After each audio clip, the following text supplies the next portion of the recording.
মেয়েদের শিক্ষা নিয়ে সম্মেলনে যোগ দিতে পাকিস্তানে গেছেন শান্তিতে নোবেলজয়ী মালালা ইউসুফজাই। রাজধানী ইসলামাবাদে 2 দিনব্যাপী সম্মেলনে বিশেষ অতিথি হিসেবে অংশ নেন তিনি। ফরাসি বার্তা সংস্থা এএফপির প্রতিবেদনে এ তথ্য জানা গেছে। নিজ দেশে ফিরতে পারার অনুভূতি বর্ণনা করতে গিয়ে মালালা বলেন, পাকিস্তানে ফিরতে পেরে আমি সম্মানিত, অভিভূত ও খুশি। ইসলামিক বিশ্বে নারীদের শিক্ষা নিয়ে 2 দিনব্যাপী ওই সম্মেলনে যোগ দিতে মুসলিম অধ্যুষিত দেশগুলোর প্রতিনিধিরা পাকিস্তানে এসেছেন। সম্মেলনে রোববার বক্তব্য দেওয়ার কথা রয়েছে মালালার।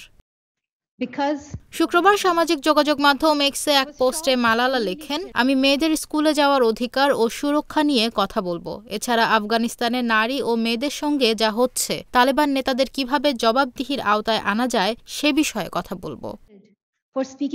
2012 সালের পর মালালা মাত্র 2 বার পাকিস্তানে গেছেন। এবার নিয়ে তিনি তৃতীয়বারের মতো নিজ দেশ সফর করছেন।